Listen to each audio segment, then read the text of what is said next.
Joshua Cribbs turns disaster into a score! Ugly, misformed little creature who has no purpose here, no meaning. I am a human being. Washed it down with 1 beer, 2 beers, 3 beers, a shot of whiskey, a margarita, and a Bloody Mary. And I said, Stone Cold, why have one when you can have them both? Swung in and drilled! Deep right center! Away back! Gone for Tony! Irving and Curry, one-on-one. Irving puts it up. It's good! Kyrie Irving from downtown! Senator Hillary Rodham Clinton? Awful. How is she awful? Hates freedom. And now, Any Given Podcast with your hosts, Brendan Ward and Ethan Simpson. Iguodala to Curry, back to Iguodala, up for the layup! Oh, blocked by James! LeBron James with the rejection! How it do, and welcome back to another Any Given Podcast. I'm one of your hosts, Ethan Simpson, sitting across the interweb from Brendan Ward. How's it going today, Ethan? I mean, you look like you're getting ready for your next tour event, whether it be the LIV, or the LIV Tour, the PGA Tour. How's it going for you today, Ethan? You know what? It's doing great. It rained a little bit, hot as ever. Hot, wet, and sticky, just how I like it. And you mentioned the fit. Yes, I am getting ready to go on tour. Got my smokes ready. Got the peanut M&Ms, my Diet Coke. I'm ready to go tee off with one John Daly. I mean, he's the lucky one, right? He's the one that gets to ride around on the cart all the time, while them other fools got to walk all 18 holes. He's sitting there smoking a cigarette, chilling. Right? Hey, you get to do that when you're a living legend like he is. I mean, you might as holy.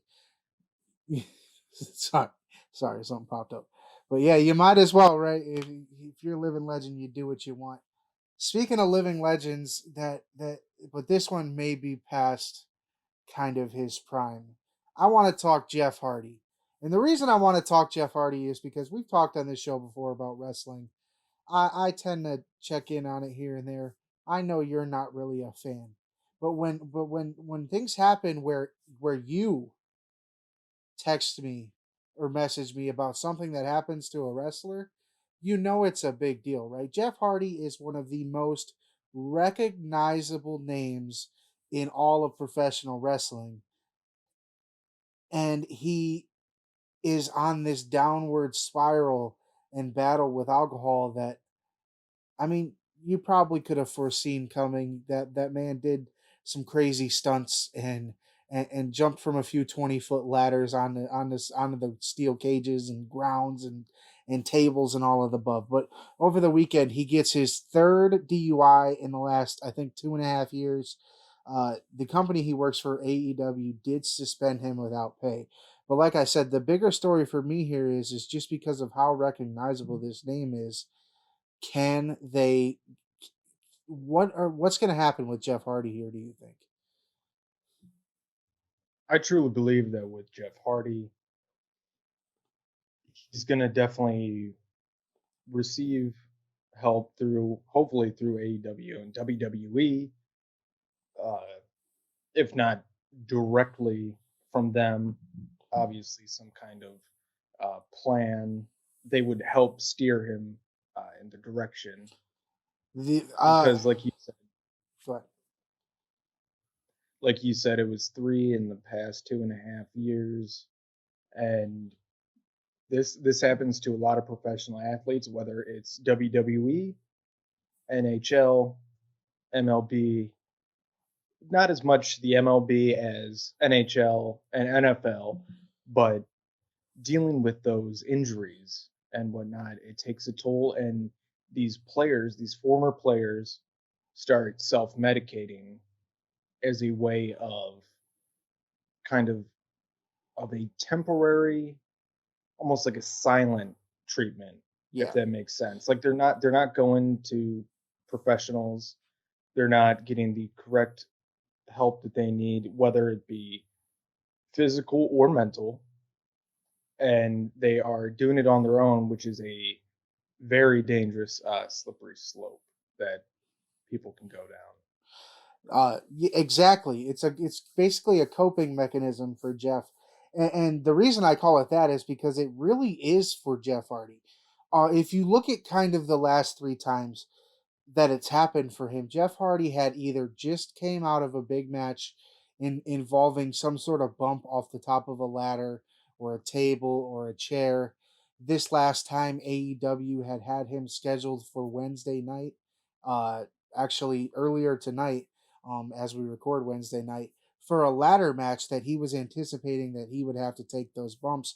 So for me, it was Jeff Hardy dealing with the fact that he's going to have to, in his 40s now, continue to put his body through the physical nature of it, like you said, whether it is WWE, MMA, the NFL, even the NBA, and Major League Baseball players we see all the time take these routes of easy coping that it happens. The method, the direction that they did steer him in, though, is AEW, his current company, did suspend him indefinitely, without pay, under the condition that the only way he can come back is completion of a program and continued treatment for his issues. And I call them issues because once you get bitten by that bullet, it's something that happens, and it's not necessarily controllable, and it's something that he battles. Jeff Hardy's not out here trying to kill people with his drinking. He's not out here purposely doing these things. It's a disease, you don't think. And really, at this point, I just want to see him get the help he needs, whether it be serve some time because this is the third one, or whether it be just kind of even leaving professional wrestling as an active wrestler, becoming more of that face or that mouthpiece to where he doesn't have to put his body at risk as much. Like, sure, there will probably be some storylines where people hit him or something like that, but Jeff Hardy is 40 some years old. He doesn't need to be jumping off of ladders anymore. So good on AEW, good on Shad Khan's uh, son, on kind of pushing Jeff Hardy to do these things, unlike WWE, who a couple months ago, when Jeff Hardy left the company and quit in the middle of a match for some of these same reasons, basically said, all right, well, you're not our problem. We'll cut you. Yeah, and that's one of those things, where that can either be the best, not solution, but the best situation, just cutting him, and maybe that's when he realizes that it has gotten to that point. Yeah. So, And or that could do the opposite and spiral it even more out of control. But I think for a lot of people, especially after his third incident like that, his third arrest, and being fired from wrestling, obviously something that he has dedicated his life to. He's known for. He's a legend in. Um, I think that's kind of a wake up call for him there, and I hope him all the best. yeah. And you know what? If he gets treatment in silence, or if he's public about it, either way, I hope him the very best, because sometimes being public about it and talking about it, that helps for some people, or just doing it in silence and Yeah. doing it for yourself, People your family, your career, and whatnot. people also- gotta do it however they do it. It's a singular battle. Every person's different on how they do it. If people want to keep it to themselves, like you said, people gotta battle however they battle. And for him, whichever he chooses, like you said, let's hope for the best. Other WWE news, and I want to bring it up because it's Vinnie Mac once again in some hot water. This one is a big one. This one, I don't want to say is going to cost Vince McMahon his company, but if it doesn't, it's going to get very close. The board, the WWE is now a publicly traded company, which means they have a board. Vince McMahon's no longer the singular boss. He answers to people and shareholders and stuff like that, and everybody that wants to make sure his business is profitable. Well, that also means that they can decide to investigate one Vincent Kennedy McMahon. It is being rumored that Vince McMahon may have made a $3 million payment to a departing female employee in which he had an affair with. Reports detail that this employee was originally offered about $100,000 a year salary to do, I believe it said, litigation for them. So kind of as part of their legal team. And then it accounts that once there was sexual relations between the two, that salary got bumped up to $200,000. So there's already some sense of wrongdoing here. It goes even further.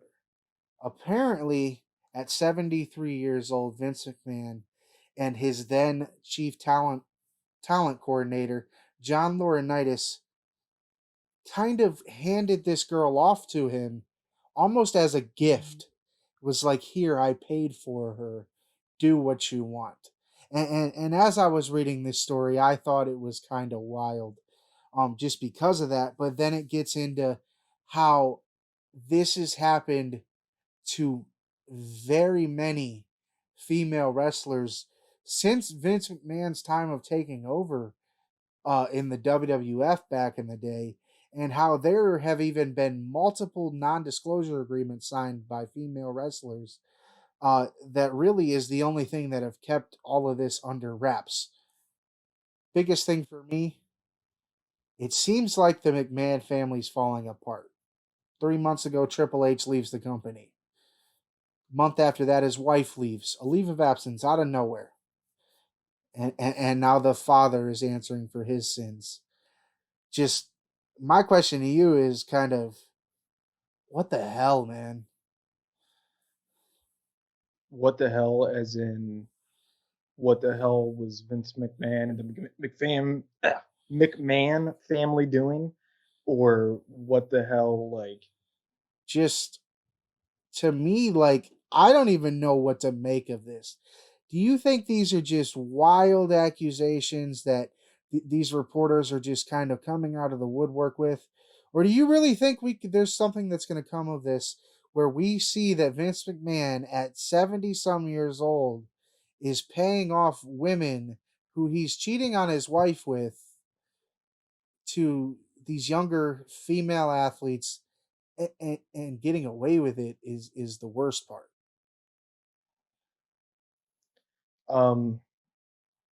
Do I think that Vince McMahon will have to give up his, being the face of the WWE?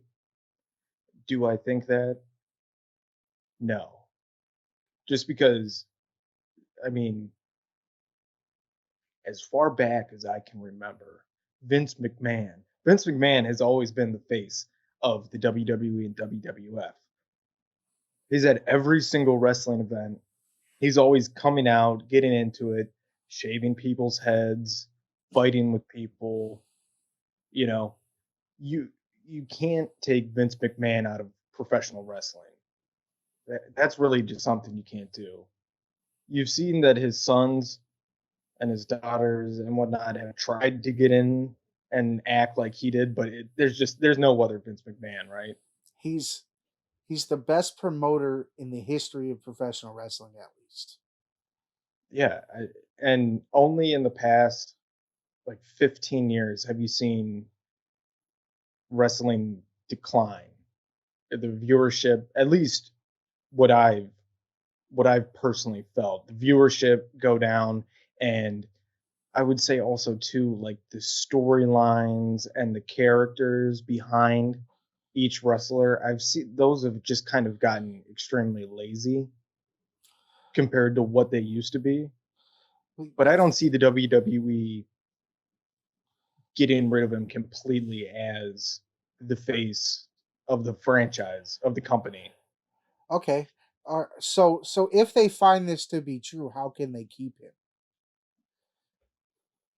They would probably have to take him out of like recruiting wrestlers, I would say, or um, probably out of like the like personnel type, you know, uh, just a way that they could make it sound better, like he isn't going out and banging strippers and being like, okay, that's the next diva. I mean, if you look at some of the past divas, that may have been the case. That may have I been. Well, she looks like a stripper. Let's sign her.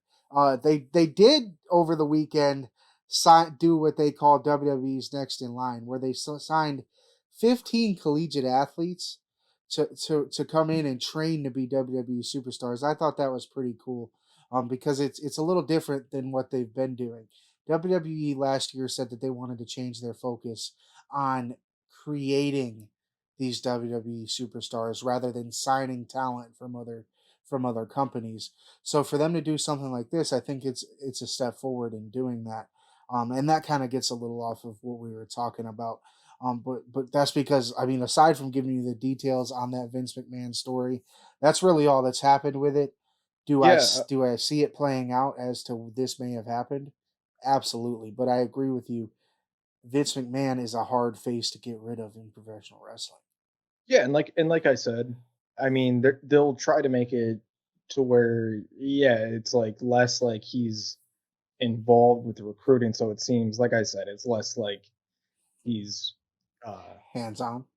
yeah, he's getting a little what is the word I'm looking for? He's getting a little what is the word? A little extra preview of what they can do. Yeah, I agree with you, but But to, not surprised. I'm not surprised that yeah, these allocations are going around. me either, because Vince knows how to toe the line. One of the biggest things he toes the line with is the shows he's been putting on in the Kingdom of Saudi Arabia. And just to kind of transition into our next topic, Live Golf. I don't know if you know much about it. I watch golf, so I've been learning about it just because there's been some top names from golf that have decided to go play on this tour rather than stay with the PGA.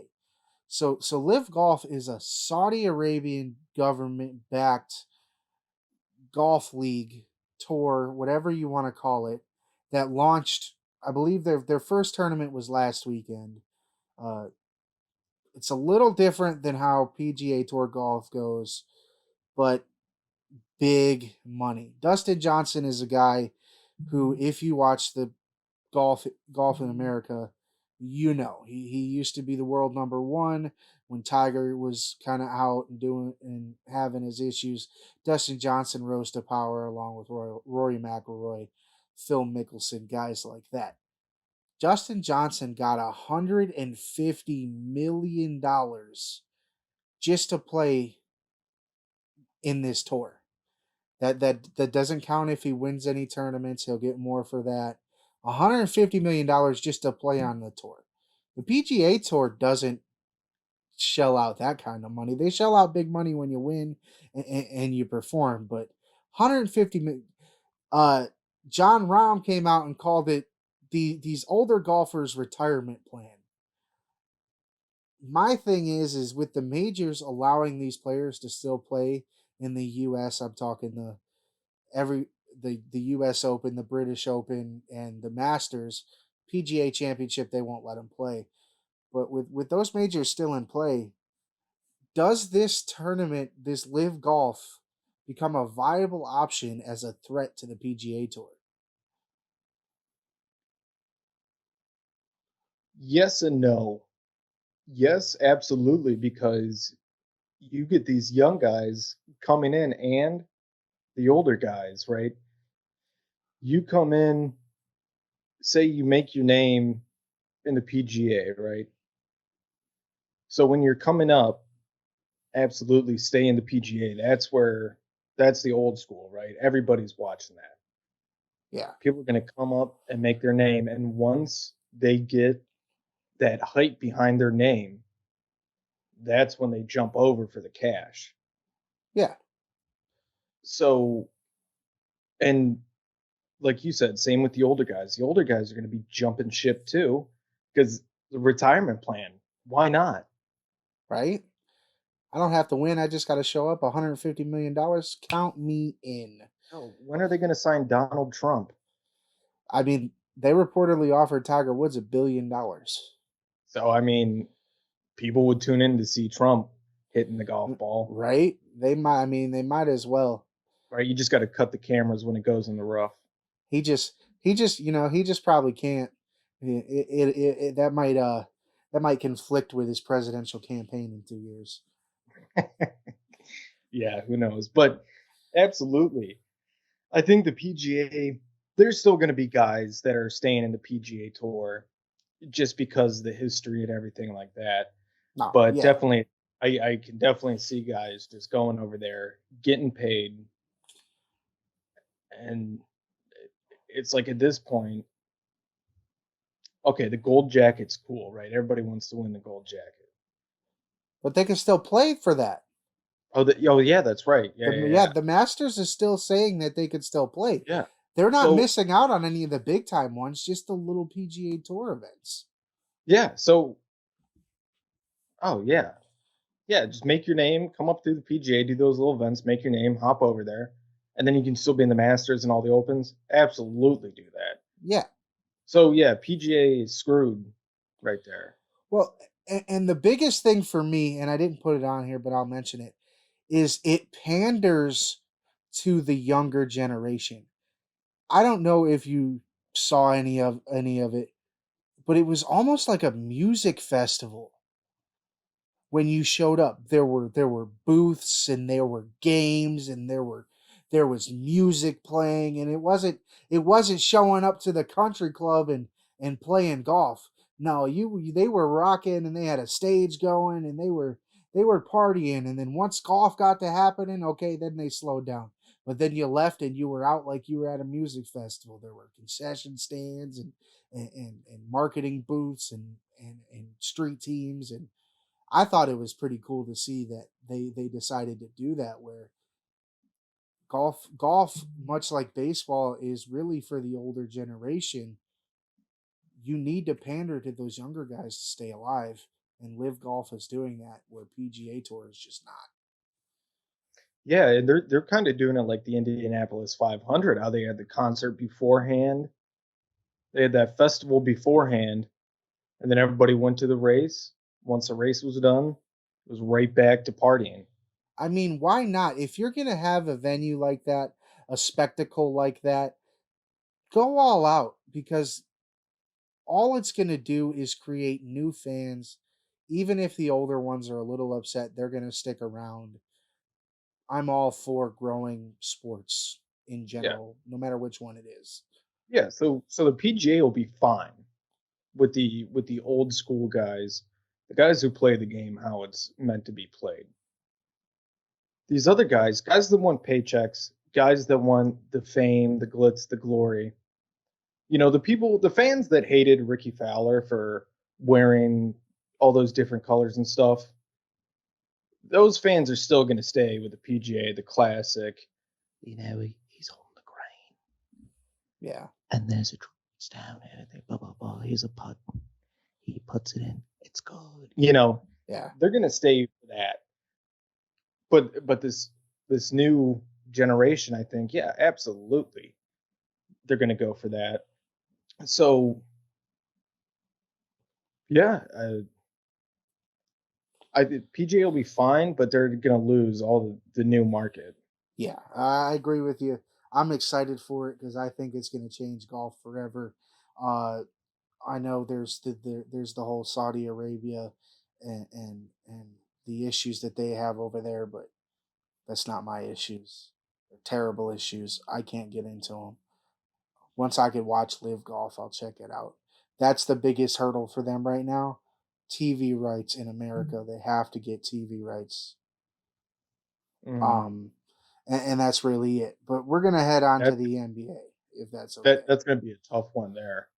Yeah, because PGA has a stranglehold on that. yeah, but I mean, PGA often does like NBC and ABC. I really think this Live Golf could get an ESPN or a Fox or something like that to cover it and really try to compete with even at the same time.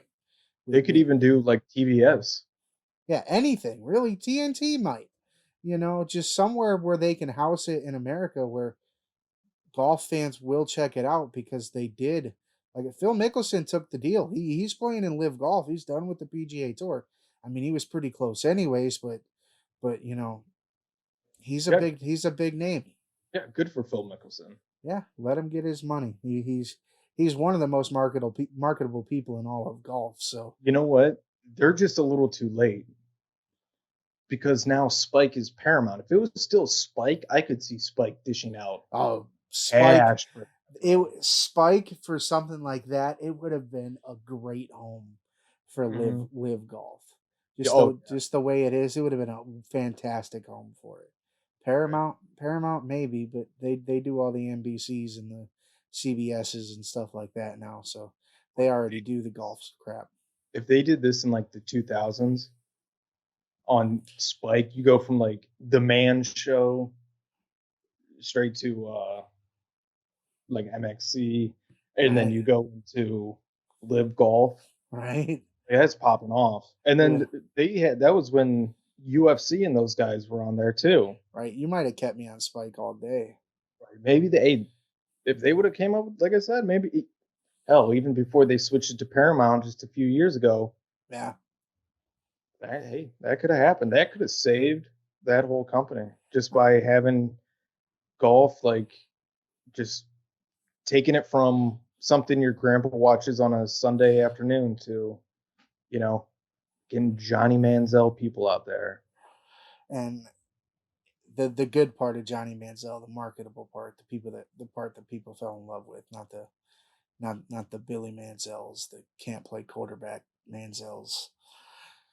Not that part, but on to basketball, man. We're 30 minutes in and we got through the first section. The good part is basketball is pretty easy and quick, and everything else there's not too much.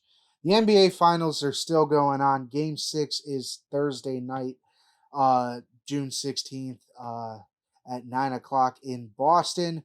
Golden State currently leads 3-2. Boston took that 2-1 lead and then has kind of lost their way. Steph Curry had a really good Game 4 and then kind of was saved by Andrew Wiggins in Game 5. Everybody kind of says that Steph is the MVP. He's done enough to finally get that. I feel he's only had one great game. So as it stands right now, if it ends in Game 6 and the Golden State Warriors are champions, who is your Finals MVP? I mean, it's probably going to be Steph, just because those annoying dropbacks and the half-court shots and everything like that. I don't want it to be Steph Curry, but it's got to be his time, right? It's kind of hard to deny him. I agree with the sentiment. I don't want it to be because it's him. The media and the talk around Steph is going to become unbearable as soon as he gets handed that trophy. My MVP for the finals, though, I don't know if you saw it, but fake Clay. Mm-hmm. Absolutely. That's my MVP for the finals. If you're in the NBA if your team is in the NBA finals and you're known as a guy that dresses up and imitates Klay Thompson, and you actually get past security, and get to put shots up on the court, no matter if you got kicked out or not, best time of my life. Yeah, and that's what he was saying. Worth it. Was it worth it? Yeah. He's like, I just want my $10,000 back. He even said that losing the $10,000 was worth it. I know, but he was like, hey, still kind of want that back. They won't refund me, which means he tried to get that back. Anybody would try. Nobody, not even LeBron, or some extreme, I wouldn't see Elon Musk being like, oh, whatever. Like everybody wants that money back. 10,000 is 10,000, no matter how much you got in the bank. That's still 10 stacks. Yeah, absolutely. But for the Warriors, come on. I mean, the dude's all over social media. You guys used to put him on the Jumbotron and everything. It was your security team that let him through. Right? He was playing on the court, and as he's walking off, that's when they stopped him. Like, yeah, we need to see your credentials. I was like, oh, because you saw him miss a layup. Right, you need to see my bubble face is not Klay Thompson. Right. Like the dude's obviously thicker. I know he put his hood up, but still, it's on them. To me, it's a missed marketing opportunity. Like you said, this dude has been to games nonstop, full uniform. We know him as Fake Clay. Why not work with this guy and have him do this funny type of stuff where he's putting up shots and hanging out with Klay Thompson and doing funny social media stuff to market your team? Shit, his tickets should have been free to the game anyways. Ridiculous. I mean, absolutely ridiculous on their part. How do you not already have him coming to games and working at the stadium? You know, not working at the stadium, but like, you know, doing like man on the street type stuff, walking around during games, interviewing fans. In that sense, be like the Lakers. Take advantage of your famous fans. Mm-hmm. It's the reason the Lakers are so like kind of devout about it is because you see Jack on the sideline. You see, hell, Jay-Z was at the game the other night with his daughter. You see those guys take advantage of that because they're showing up for this spectacle of a game. I've used spectacle like 3 times tonight, but it's true. These are out of this world experiences for most people. It does to me. Famous fans like that, you should take full advantage of them because it's only going to push your business forward. And like I said, man on the street, you send him out there doing interviews about, you know, interviewing fans. Like have him working with your social media team. You give him a camera and a microphone, gold. Right? Have him like it's kind of endless right there. And I get it. Like it's just a guy that looks like Klay Thompson. Okay, but like you guys could use that. That's just like a cheap, funny thing that will go viral. I mean, the guy's already viral. Yeah, and people got famous for less, so whatever. Yeah, I don't know. That's just such a blown. It's just so stupid. For them to ban him, ridiculous. Like I said, that's just very completely blown out of proportion. Yeah, it's just like with the slap, such a non-story. Such a non-story, but that's ridiculous. But Draymond is a story, and the reason he's a story is because he's been hot garbage the entire NBA Finals. I don't know his exact stat line from Game 5, but I can't imagine it was that great, because if it was, we would have definitely heard about it, because that's how bad he was through the first 4. I don't think he scored in the first 4 games. My thing is he is widely regarded as one of the most pivotal players on that team by the media. Is it time, though, for the Golden State Warriors to replace Draymond Green after seeing him disappoint constantly these last 5 games? Oh, were you looking for me to answer that? Yeah. Because I thought it was a given. Absolutely. Come on now. What was his stat line through the first 3 games? 15 points, 108 minutes. Yeah, it was like 2-3 points a game. Bro, and he was getting thrown out. Like, come on. Draymond Green is so overrated. We went over this last episode, so we don't have to get that deep into it. But is it time for them to cut ties with all the lies that Draymond's been living in? Absolutely, yes. Time to get somebody new in there. Because he's already prepared. He's already signed. He already has a deal for once he's done.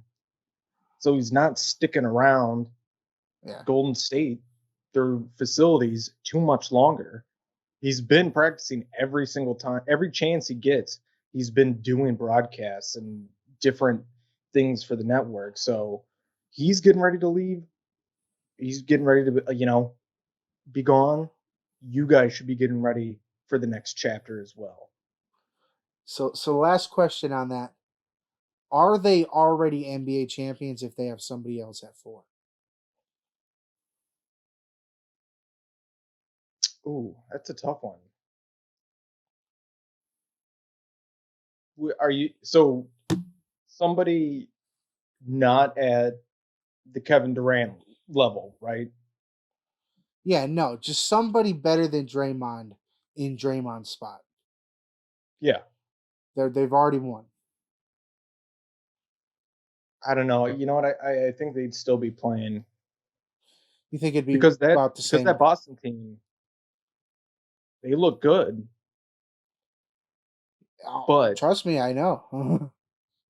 but I mean, I don't think it would go to Game 7. No, you think they'd win it tomorrow? Yeah. I agree with you. Really, I think Draymond tomorrow might be the reason we see a Game 7 on Sunday.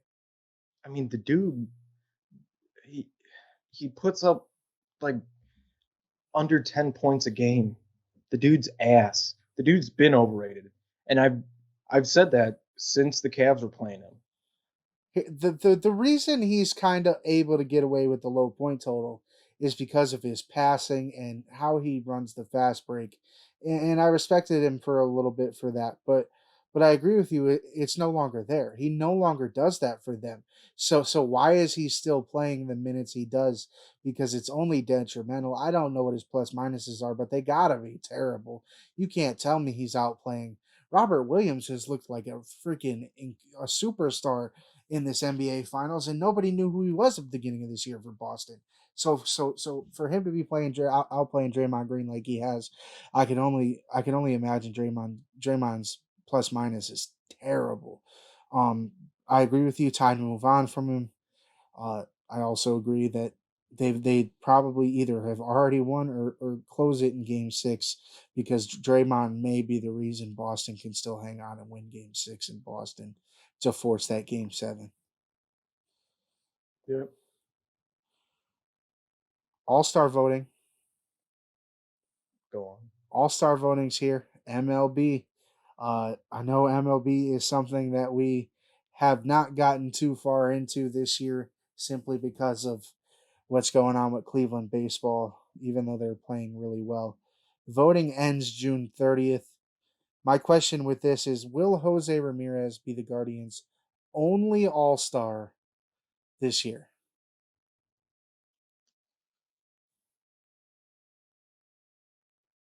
No.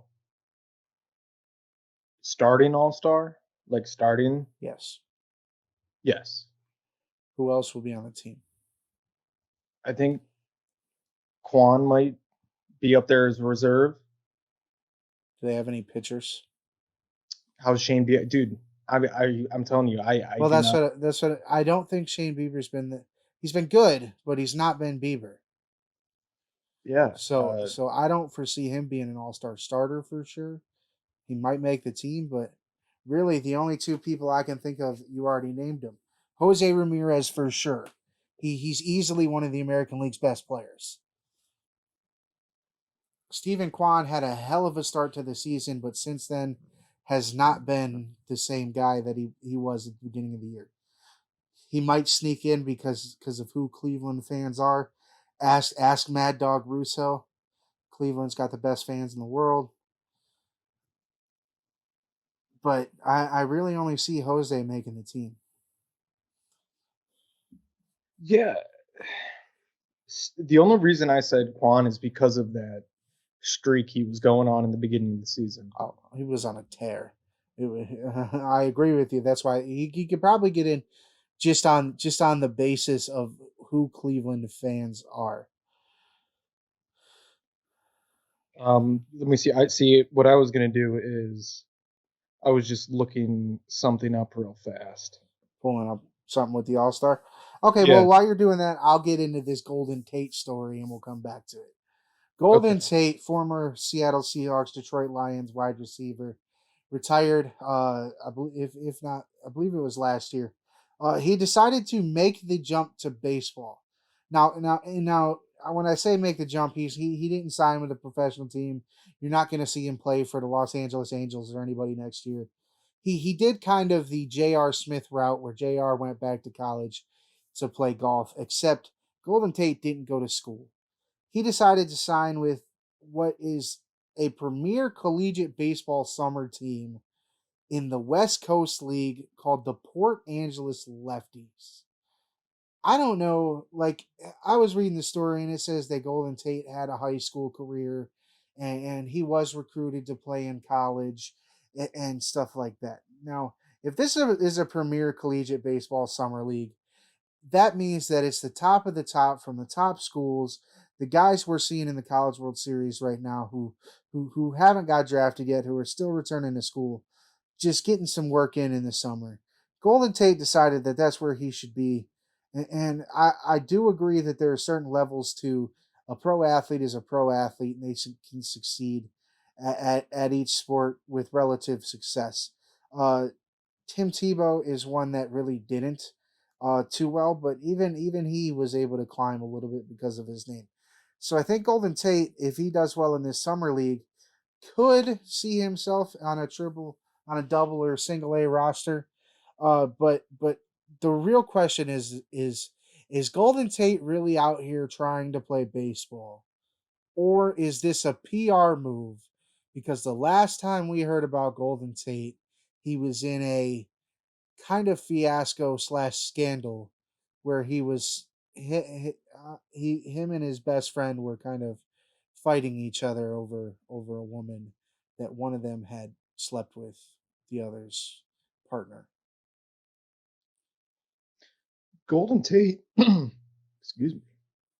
Golden Tate is absolutely doing this as a stunt. He is bored. And so he's like, oh, I'll give baseball a try. Let's see what I can do here. Which, look, I feel it. Professional athlete going and playing some ball. He's bored. He's not really he's obviously not trying to make it to the pros. I mean, no way. Not at that age. Yeah. So if he's just going out there to play some baseball and pass the time, obviously just be like a PR move, then yeah, I believe that that's what he wants to do. But to think that he thinks he can make it to the major leagues is absurd. Yeah, I agree with you. He's playing in this collegiate league, whatever. Go have some fun. We all like playing baseball in the summer sometimes.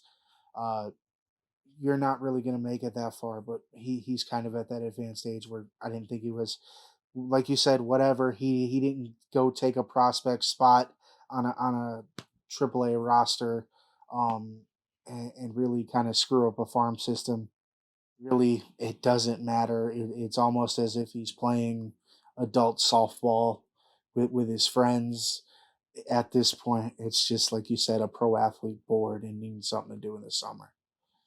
Yeah, but the one thing that I think the other players and coaches and trainers and everybody in that league and on that team, what they should be worried about is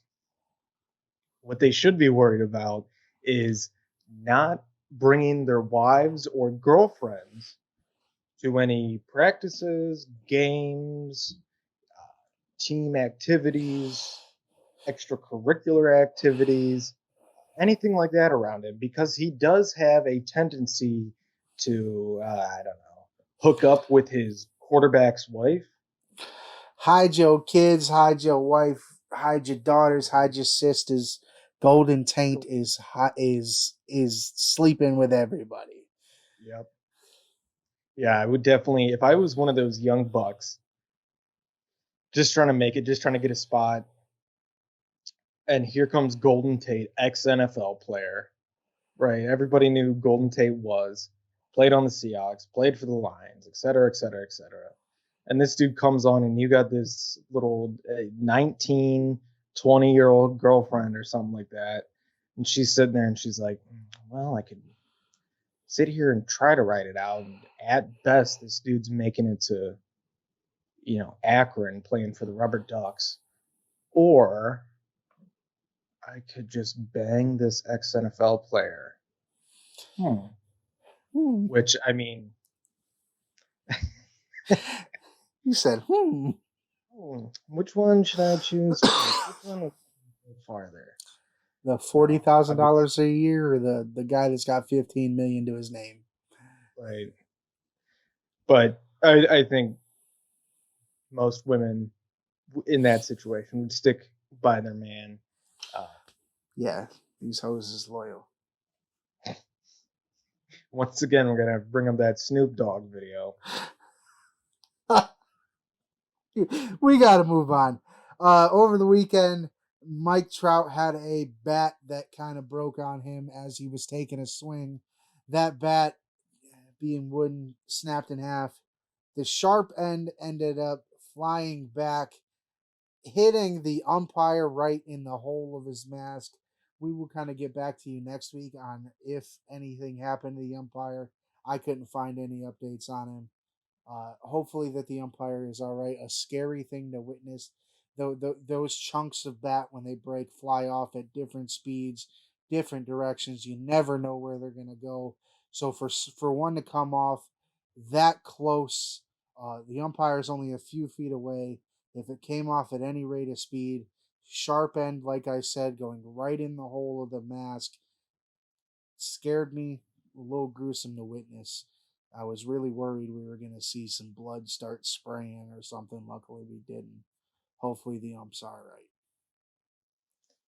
Yeah, that was such a wild video. When I watched it, I wasn't watching the game live or anything. But when I watched that video, and you see it at first, the bat breaks,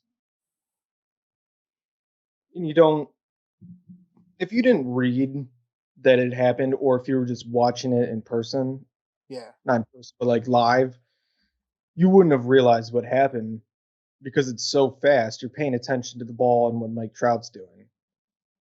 Mostly the ball, because as he hits it, the camera goes. You notice the bat break just because of the sound.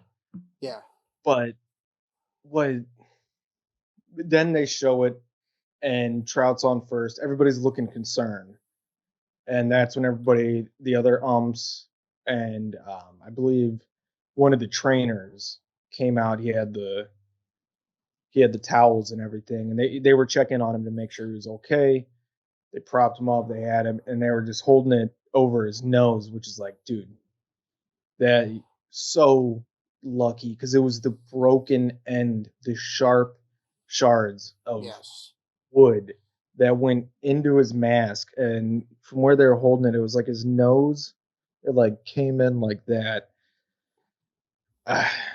Freak incident, because you see on batters when they're finishing off their swing, sometimes they'll hit catchers with it, or the umpire in the arms or in the head. But these guys have masks on, right? Yeah. And they have padding. Don't get me wrong, it still hurts. It's a baseball bat from a professional baseball player who just tried to swing at a 90-mile-per-hour fastball. Yeah. So yeah, that bat's gonna hurt like crazy. But it's not gonna poke your eye out, kid. Little Christmas story. We keep throwing the references out there today. But yeah, this was and catchers get their hands hit too. I can't tell you how many times throughout my extensive hot stove career that I got my hand hit with a bat. Those were the metal bats. And that I probably like 10 times I was a good catcher, so I wasn't out getting catcher's interference. But my hand was out there a couple times, and that shit hurts. Oh, I'm So sure. I know. I mean, I haven't caught, but I can getting hit with any sort of bat, getting hit with a ball. It all stings. Whether it's coming 60 miles an hour, whether it's coming off the end of a bat, or you're just getting hit because it was swung. Wooden, metal, whatever the hell is in it, it's gonna hurt. And wiffle ball bats hurt. That was sting yeah, like right. crazy. It's only worse when it's a broken bat and the shard is just flying right into the one spot in your mask that you don't have covered. But yeah, that he's extremely lucky where it hit was just in a neutral.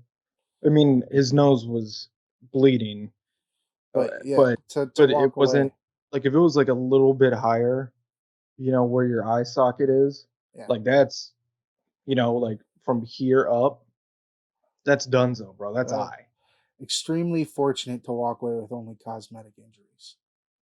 Let me ask you this: do you think because of this incident that Major League Baseball in the near future will try to implicate some sort of almost like a visor, like in football, but on catchers and umpires?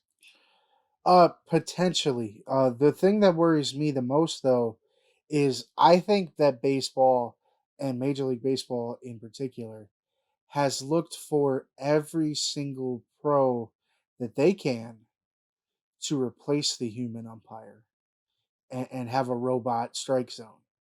Mm-hmm. So this is one of those things that kind of get added on to, well, now it's an injury risk as well. We didn't see this before. Now we see this.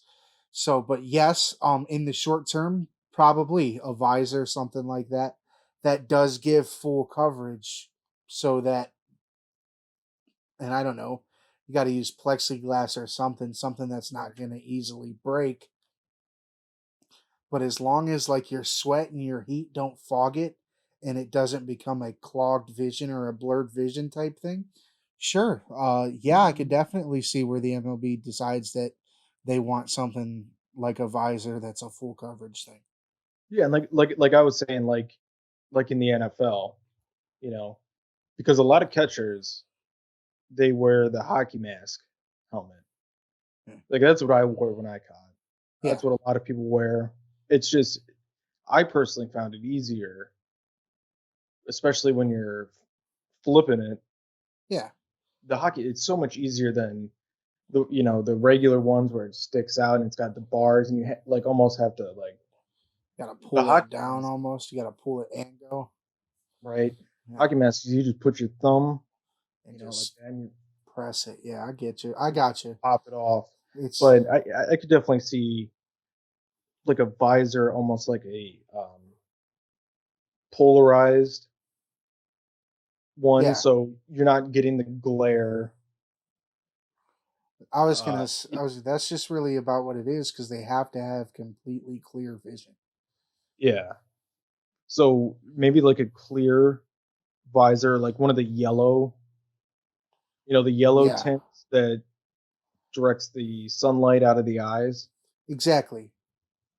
Maybe one of those. So it's still the clear vision. You can see balls and strikes. It's not messing anything.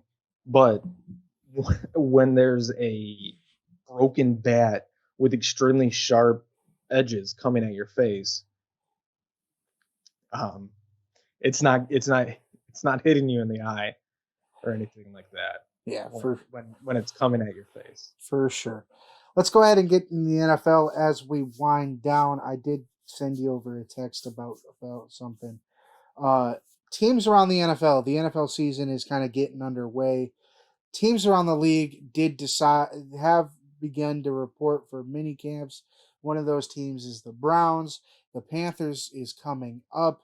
The reason I bring up those two teams in particular is because if you woke up like me on Tuesday around 9:30, 10 a.m., reports had already surfaced that the urgency from the Panthers has now stepped up, that they want to make a Baker Mayfield trade happen.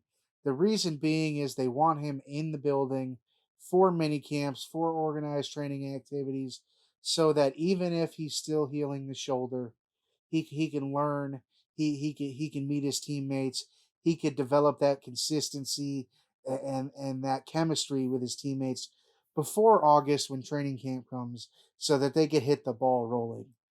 The issue, though, does still remain. Baker Mayfield is owed $19 million this year. Panthers do not want to pay $19 million. Will the Browns eat any of that money? That's the only reason that something hasn't happened yet. I personally believe that the Browns, if they get this deal done with the Panthers and it works out in the way that they've been hoping for and holding off, that they would be willing to probably eat five to eight off the guaranteed, just to get it done with, just to get him out of the organization, out of the locker room, out of the city, just so people quit talking about it. Because look, if the Cleveland Browns organization is anything like me and the rest of the fan base, we're so sick and tired of hearing about well, what about Baker? Yeah. They still have Baker Mayfield. It's like, come on. Just get rid of the guy already. Let him go flourish. You guys are looking stupid either way. Whether you keep him on the bench and you're paying him $19 million to be a fourth string, fifth string quarterback, or you're giving him to you're trading him to the Panthers, and what, they make it to the playoffs? Yeah. Because the Panthers sure as hell are not going to the Super Bowl. No. Not this year, at least. I'm not even sure they could get in the playoffs even with Baker. That NFC South, maybe, depending on Tampa Bay, and really what Atlanta has at quarterback with Marcus Mariota. Yeah, that's what I'm saying. That's a great deal for them. To me, though, it's not even about Baker. It's about the compensation for the money. To me, the Browns will give Baker away for nothing if they also got the $19 million back. So what I mean by that is, so take the name Baker Mayfield out of the equation. Just say quarterback one, and $19 million is attached. So if it's a fifth or sixth round pick, sure, the Browns aren't really going to want to eat $8, $10, $15 million of that contract. They're only getting a freaking fifth round pick back. You give the Browns a second or third round pick, I don't see why they really wouldn't be too opposed to eating $15 million worth of contract, especially with the fact that they've got, like you said, a whole mess of a situation going on where the guy they brought in, if really things go completely wrong, they don't ever see the field. They void his contract and still lose 3 years of first round picks. It's a whole mess. They dug themselves in probably the biggest shit show I've ever seen as a Cleveland Browns fan. I've almost numb to it, man. It's almost like we don't even want to talk Browns because it's like, well, let me know when it's over, and then that's when we'll process it. Right. Is he starting or not? What are we doing here? When something comes down, that's when I want to know it. If not, we'll kind of move on.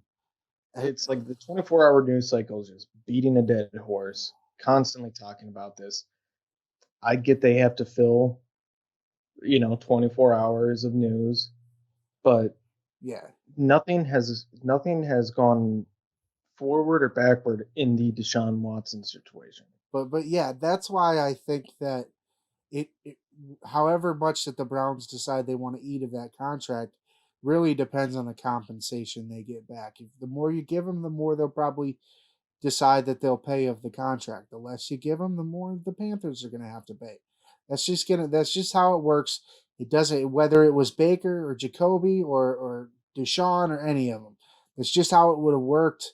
That's just how it's going to work. Panthers, if you don't want to pay money, give up a higher pick. If you're willing to pay money, I'm sure the Browns will take a less pick because, like you said, they really just have to move on. Clearing it up, you weren't saying that you don't have love for Baker, that Baker's trash. They're just in a situation where it's not going to work in Cleveland. He's got to go somewhere. I mean, like you said, just numb to this whole thing. It's wild. They took a okay. This might get some Browns fans a little worked up. They took a winning quarterback who's a good quarterback. He had an off year. He had a ligament, whatever that is, completely disconnected from his shoulder bone. That's wild. That would take any person out. All these guys sitting there like, got to get Baker out of here. He was playing injured. Come on. It's like, okay, dude, you stub your big toe and you're out for a day and a half. To me, it's like you try doing a whole motion where your entire body's going right because you're throwing right, but your left shoulder is staying where it's at. So everything's going this way and your left shoulder is just counteracting it because it's stuck. It can't move on its own. You got to move it. We've even seen points where he was lifting his arm with his other arm. So like, yeah, it's a shitty situation, but like you said, we're numb to it. We realize it's over. Baker Mayfield is not going to play for the Cleveland Browns again. Right. They got to try to get something for him. Let's move on. Let me know when it happens. Absolutely. That's kind of all I have for him this week. You got anything for this day in sports history? I do. This day in sports history, presented by KentStagePosters.com. What was that, Brendan? KentStagePosters.com.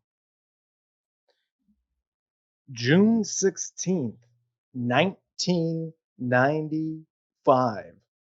Sports broadcaster, podcaster, social media influencer, social media marketing guru, Brendan Lee Ward was born. Happy birthday, Brendan. I appreciate it. Thank you. I don't know why I'm clapping, but happy birthday. I'll take my day in sports history. I'll also give you one off the top of my head. It is also Phil Mickelson's birthday. We talked about him a little bit earlier. It's also Tupac's birthday.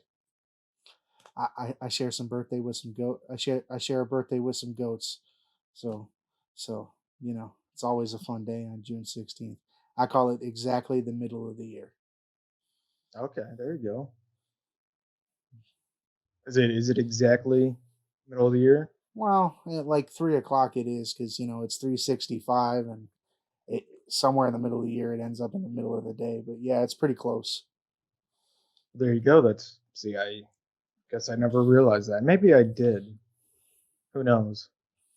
I don't know. I don't. That's for sure. It fluctuates depending on what day of the year it starts. What day of the week the year starts. It could be the 16th, or it could be like the 17th or 18th, or even the 14th or 15th. It really fluctuates, but it's an interesting tidbit. You got leap years.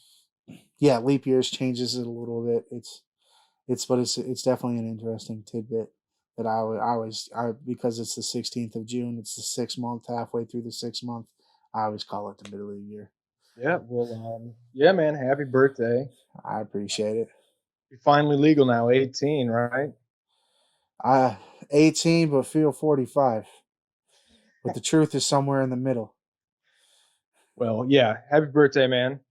I appreciate it. Thank you guys for tuning in. So thank you for the birthday wishes, and thank you all for tuning in to this week's episode of Any Given Podcast. We will see you again. Hopefully on Monday we get back to kind of our normal, especially with the finals ending on Sunday. We'd like to get one out as soon as possible after that. You guys have a wonderful... Well, first, where can they follow you, Ethan? See, you're too excited, man. We were talking about your birthday. Now I got excited. Jumping the gun. You're trying to go celebrate your birthday week. I'm about to go chug me some tequila or something. birthday week.